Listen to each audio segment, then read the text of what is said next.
Hi guys, today we're going to make a quick review of the Micronew shifters, and I think in my opinion one of the best shifting systems out there that nobody's ever heard of. It's really interesting. The way they work is on your front derailleur section, you have your front derailleur cable coming through here, the brake cable goes through the back, so that could be hidden. So one of its quirks is one of the cables has to be exposed, just to let you know that, because of the way it works. On the left side you have the front derailleur section. Front derailleur cable comes out through here, and the rear derailleur here. So they meet here if you want to put a cap on them, holding them together, and then bring them down the stem if you wish. Now, the way they operate, I'm going to show you that. And they're a little bit different than the SDI style shifters. In my opinion, they work better. They're just faster. They give you something that you can't do on the SDI style shifters.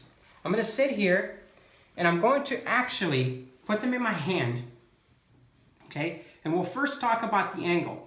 These guys got the angle absolutely on the ball, okay?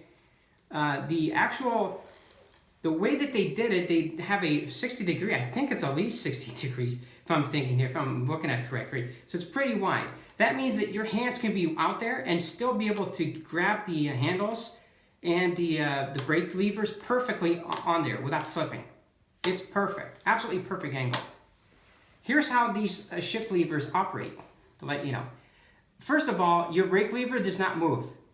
And that's one of the safety aspects of the system that I like. It does not move, and it shouldn't. No brake lever should ever move to the sides. That's the way I feel about it. So most people say, well, I can't do it. Well, that's because it doesn't work that way. So you have brake, up, and down. This little tab here, this little lever, is the one that brings down. So for your rear derailleur, for your cassette. 1, 1, 1, 1, 2. 1, 2, 1, 2, 1, 2, 1, 2, 3, 1, 2, 3. So you're never actually touching the brake lever.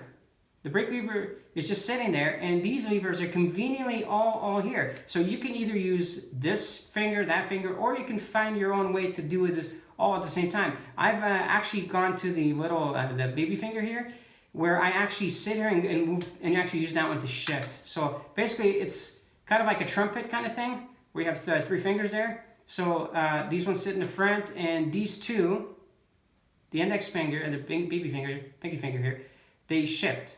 So you can find your own way of doing it. You can use both hands, whatever you find your way of doing it. That's the way I do it.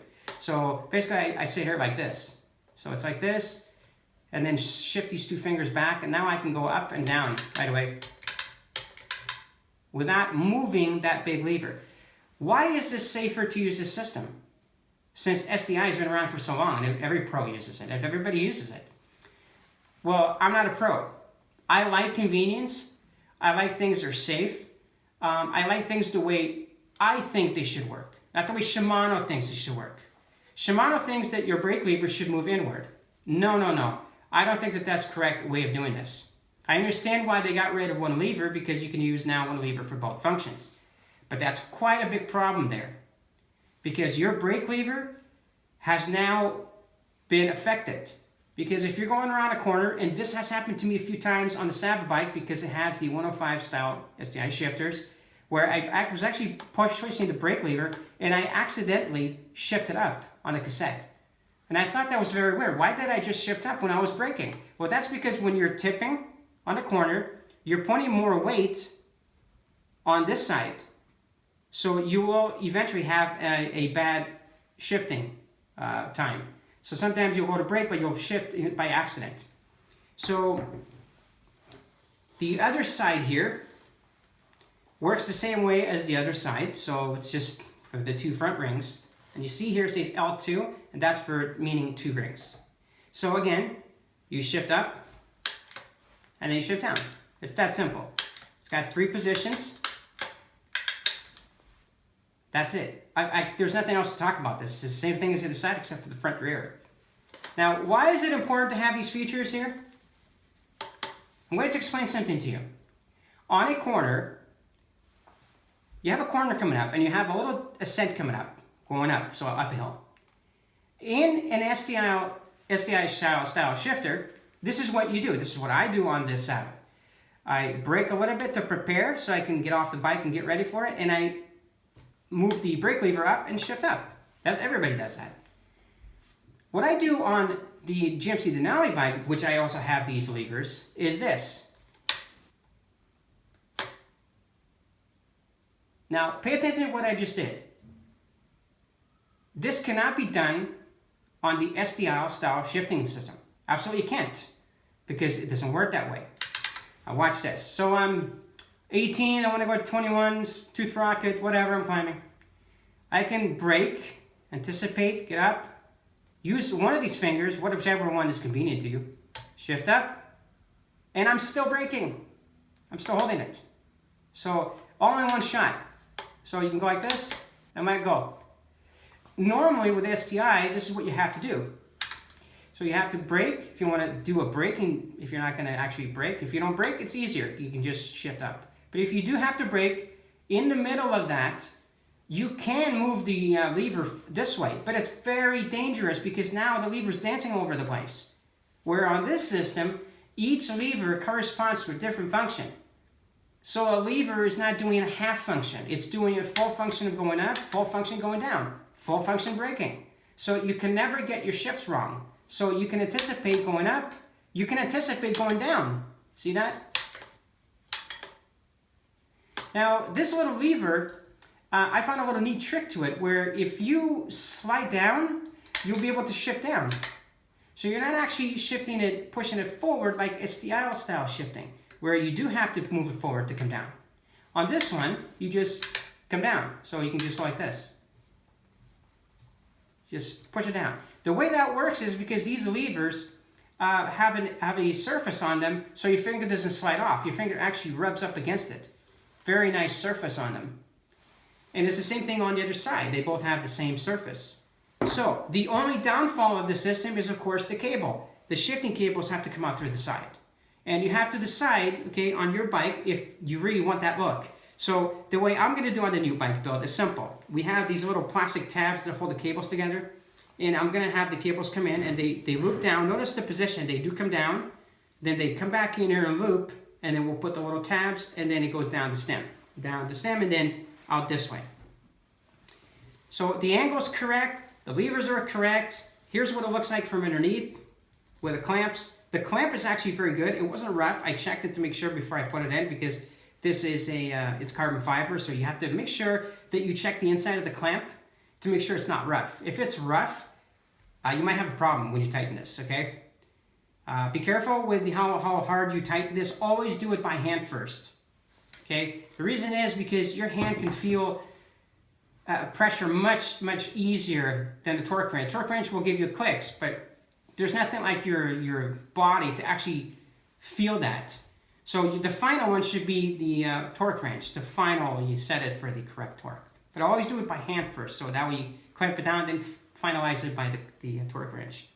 So what is the price of the system you see here? $80 for the levers, and $89 for the handlebar, the carbon handlebar. Now I've gone ahead and checked the inside of the handlebar with a 7mm camera, a little fishing camera, and with a little USB cable.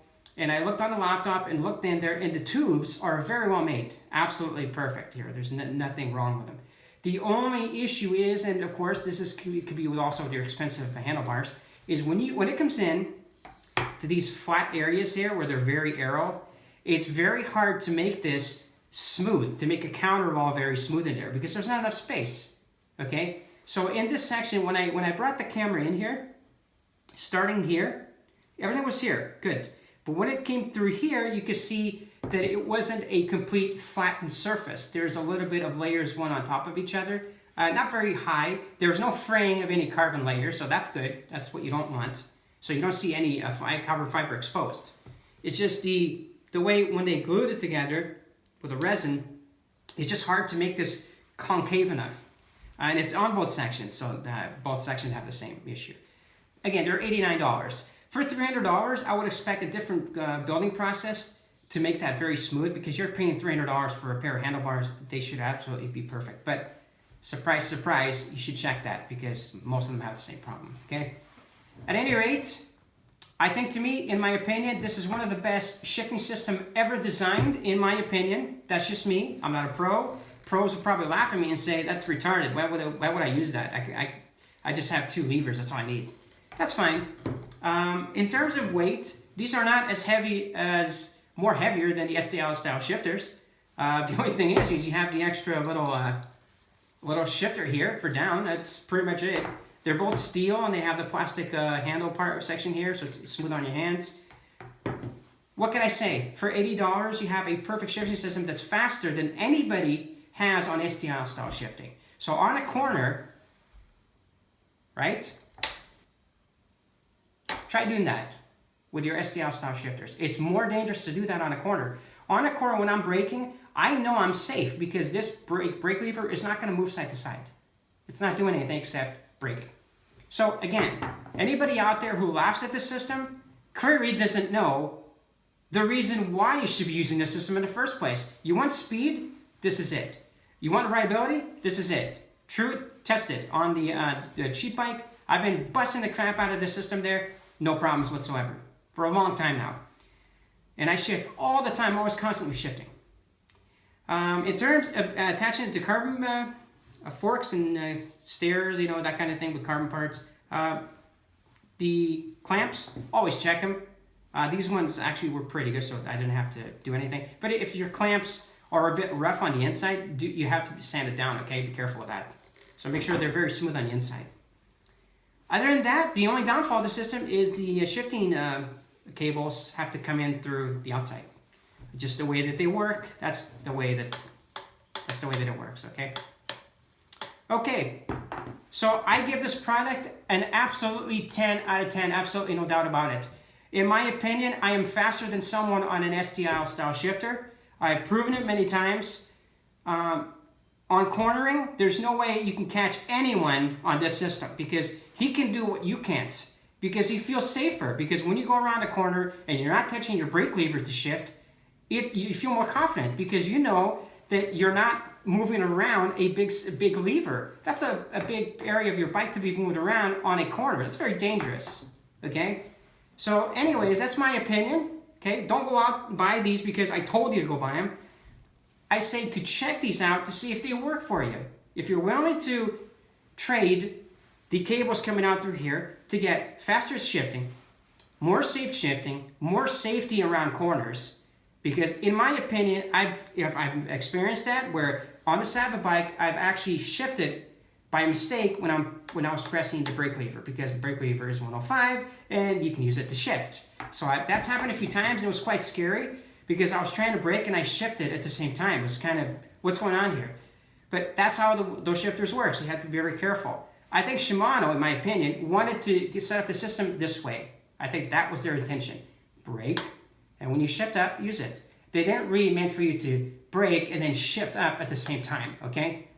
You can do it, it's okay, but it's very unsafe. It's much safer to do this one, where the brake lever is not doing anything except braking. So this is what I can do, okay? I've actually gone to a 2-finger system. Sometimes you work out with your fingers to see which one's better. So, you know, like this way. That's the one I use. The index or that one, or the baby finger, whatever, which one. But anyways, Micronew shifters. 3-position shifting system. They have for 9 speed. They're available for 9. For 7. And I believe 11. I think I've seen 11 on there, 12. But these are the 2x10. So I have 2x10 and 3x7 on the GMC Denali. So this is for a new bike build. I will be ordering another set of these to replace the 105s on the Sava. Absolutely, I don't like the 105s on the Sava. I don't think they're safe, and I'm going to put these ones there. It sucks because I'm going to lose the ability to hide the shifting cable, but I can care less about that. I want functionality and something that works and is decent and gives me better shifting, okay? So that's just my opinion, okay? This video was meant just to showcase the product. I think this product deserves a look, and I think personally, in my opinion, in terms of safety, it's the safest system out there. Thanks for watching, and have a great day.